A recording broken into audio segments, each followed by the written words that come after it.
Hello and welcome back. Thank you so much for watching another video. My name is Sharon and I'm looking forward to showing you a very different style this week. So over the last couple of weeks we've been looking at back to basics and I've been teaching you very formal styles that follow set patterns and have a set outline and often a geometric shape. So today I thought we would do something completely different. We're going to go very informal and quite relaxed. Style that's quite trendy, I think, at the moment and quite popular within flower arranging.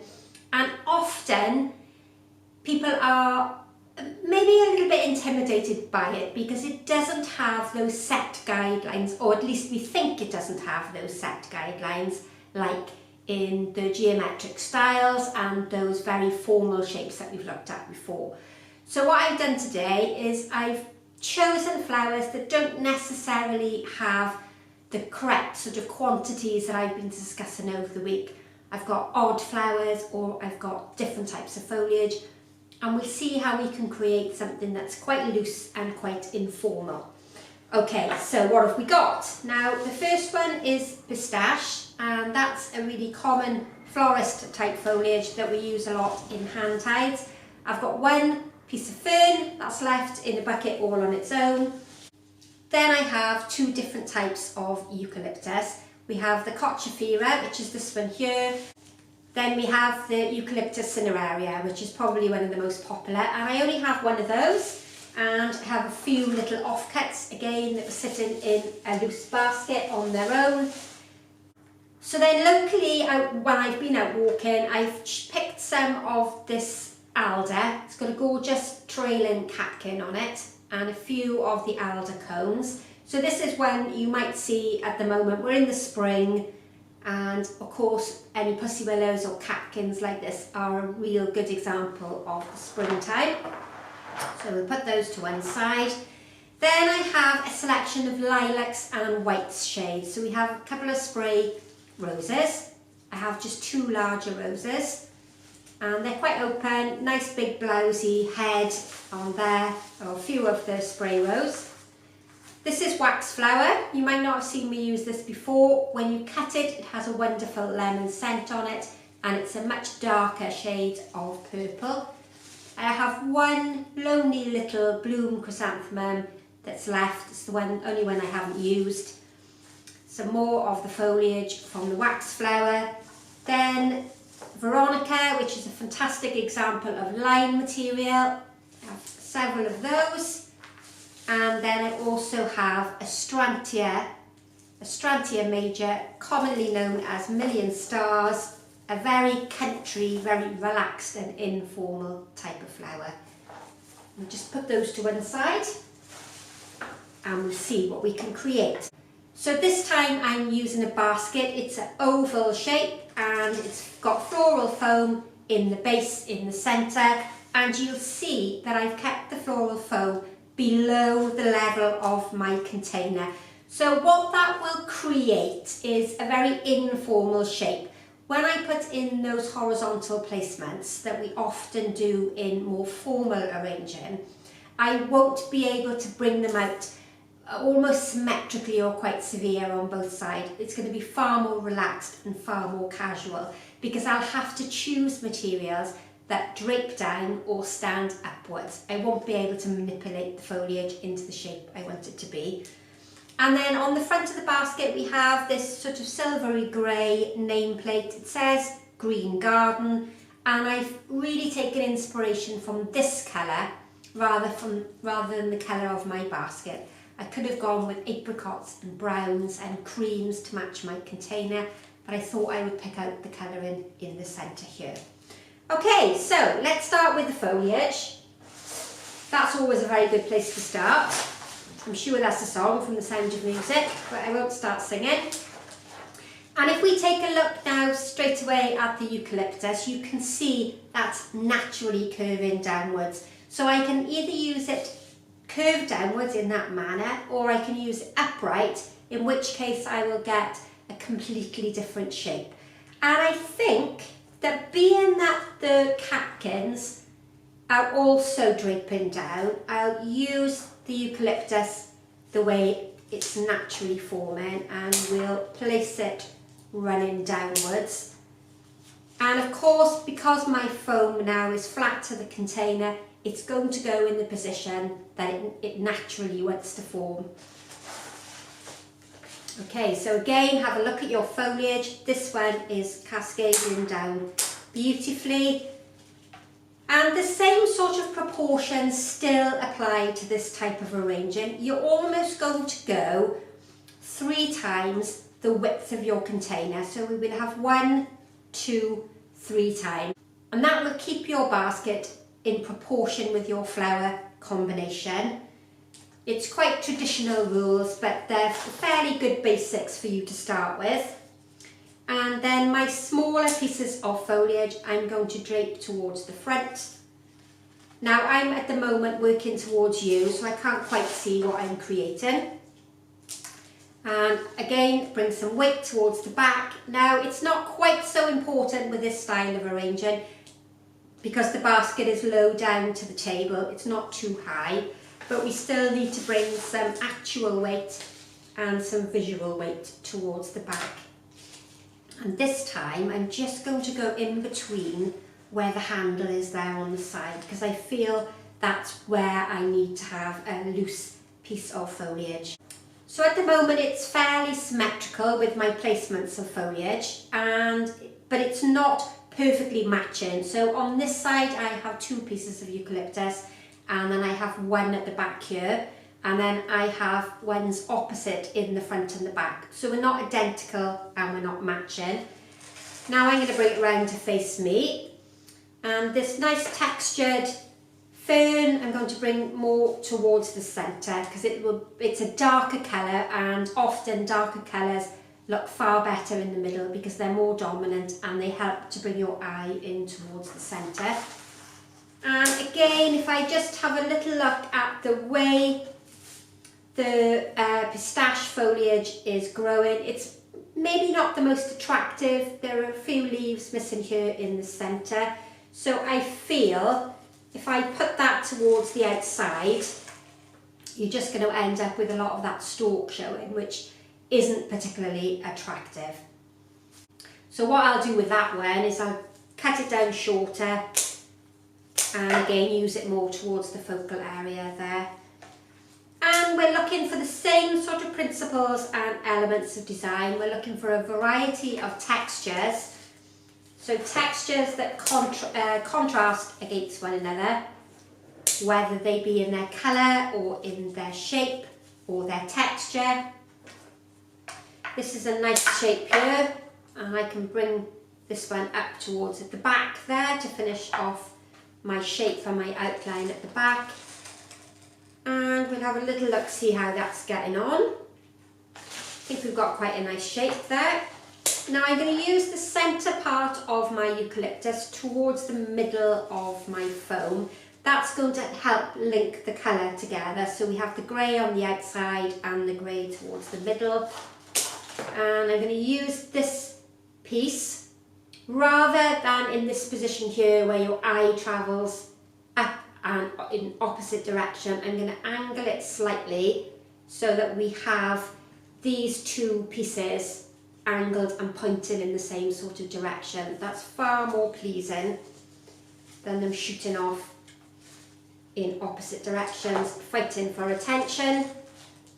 And then the piece of eucalyptus that I'm left with, I'll cut down into shorter sections and place this much closer to the floral foam. This will help aid recession, which is your eye moving through the design, and helps to give you depth. It'll also help to cover my foam. They're slightly larger leaves, so they will help strengthen my focal area, and it'll bring that link of colour from one side to the other.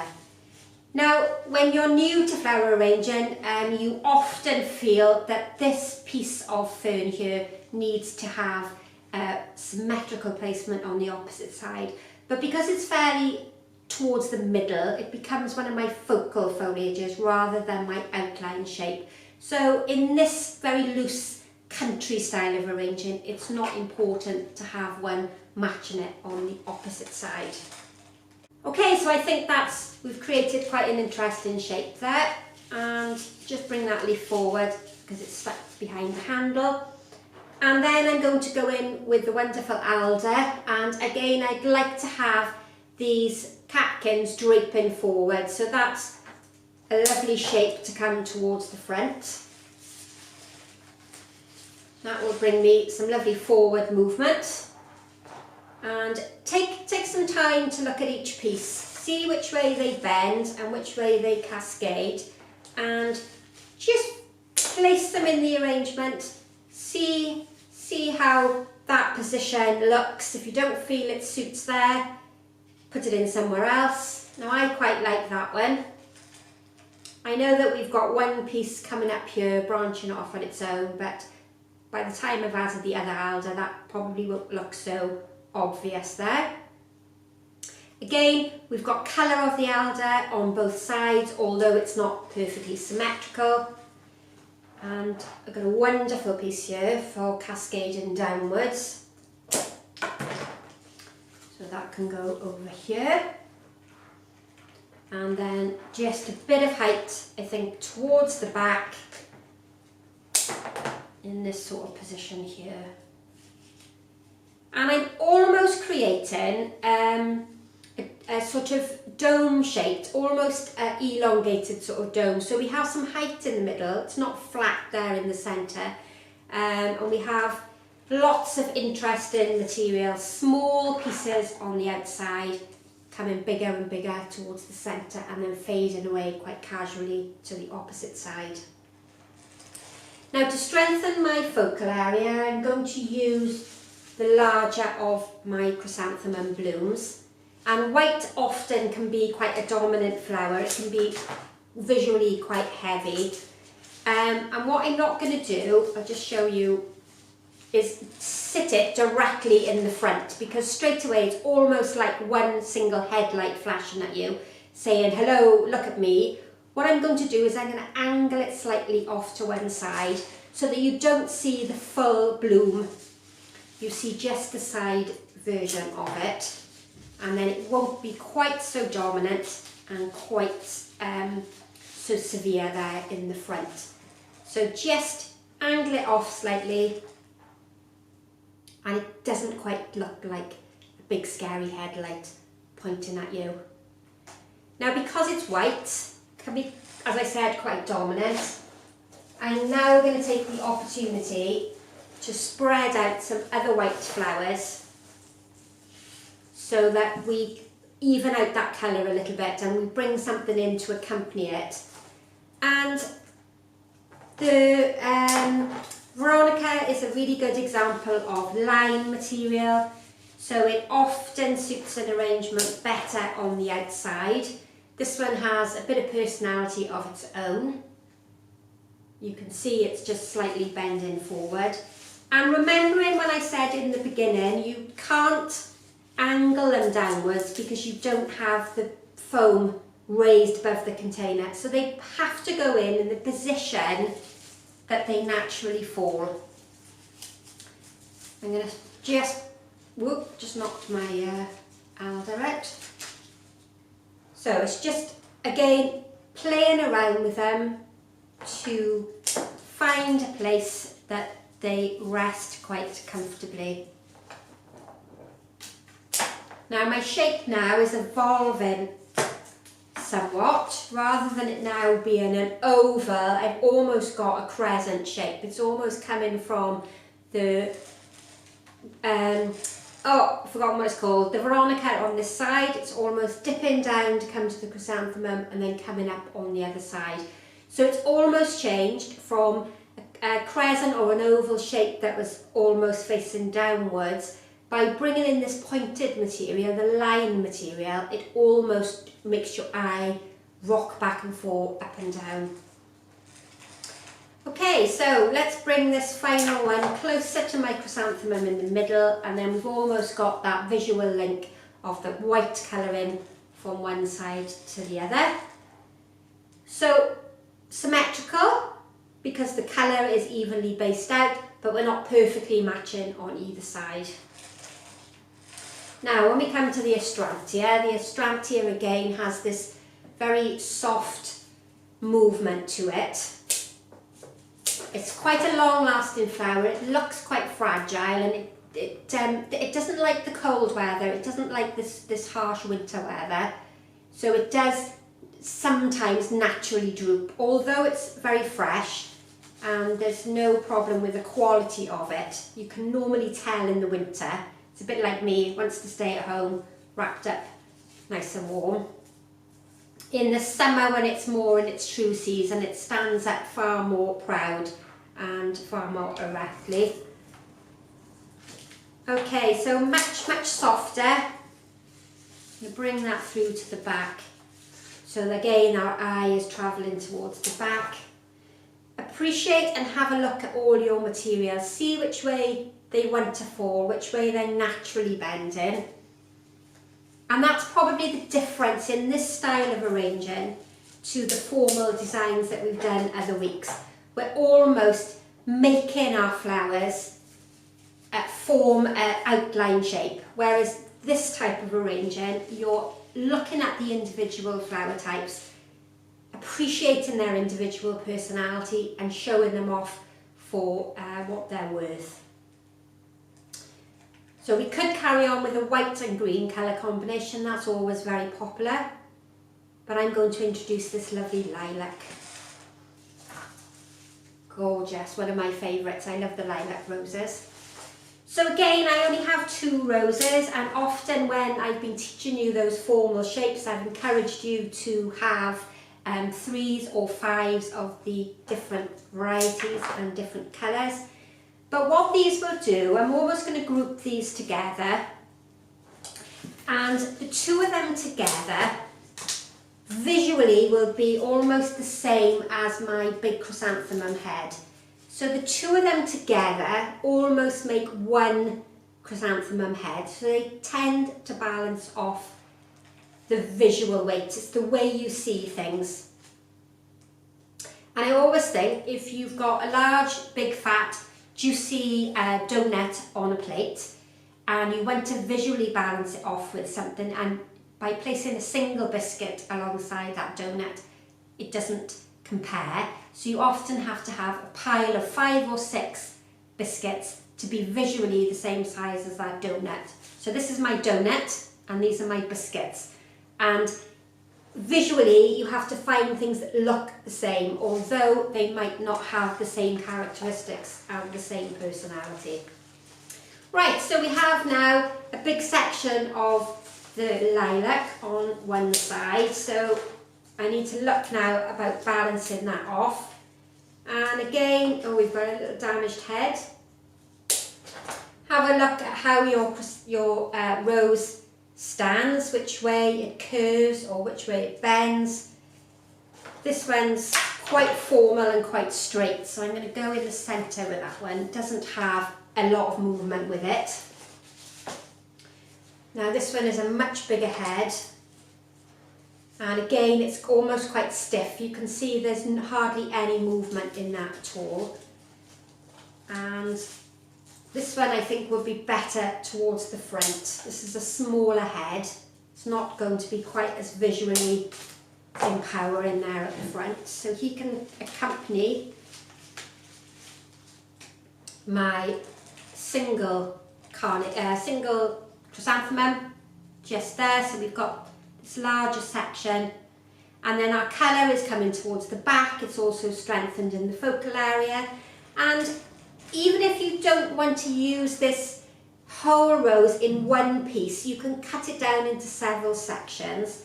So what I'm going to do with this one is almost cut it in half, get rid of this section here, because this is making my eye travel up and away, whereas if I remove it, this section is bending downwards. So this is far better for my outer edge.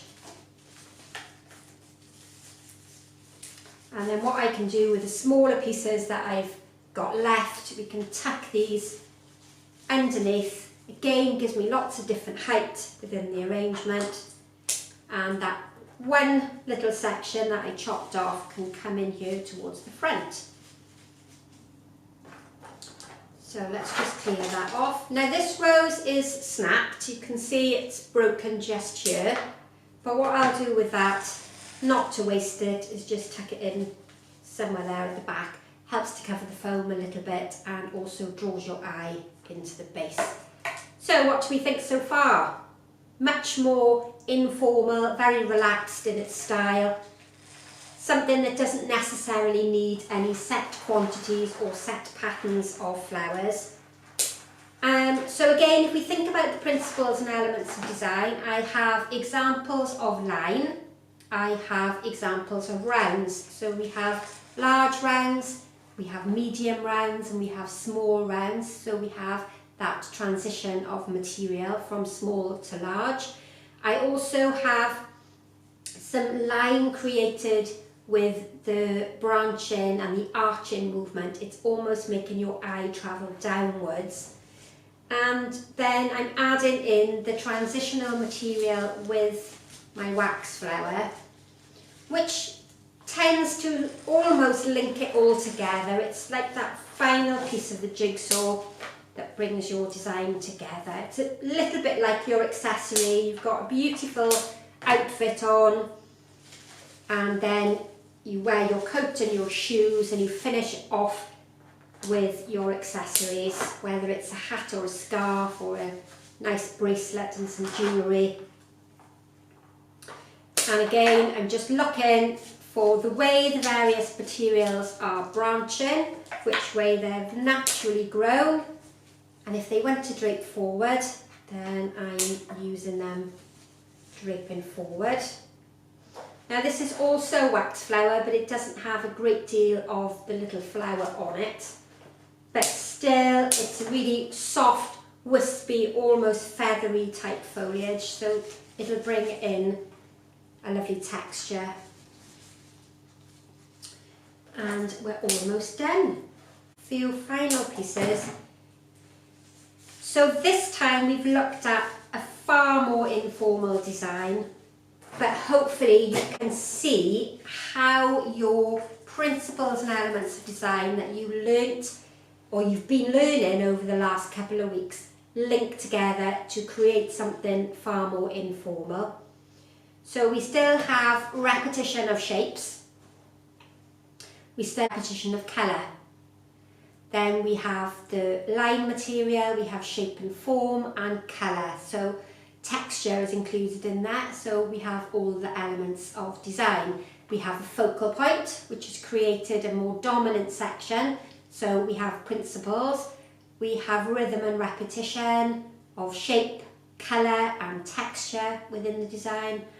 And then the harmony, the overall harmony of the design is almost a country sort of feel to it. By adding maybe something like an anthurium in there, which is quite modern, quite glossy and shiny, would really spoil the overall harmony of this arrangement. And again, a country style arrangement looks wonderful in a country style container. So I hope you've enjoyed that one. That's our Wednesday video for you for this week. Don't forget, on Friday we have a Friday flower talk, and then it's the end of another week. So enjoy your week or your weekend or whenever you happen to be watching this video. Please call back again. My name is Sharon, and I really appreciate you subscribing, commenting and liking the videos, and we'll see you all very soon. Bye for now.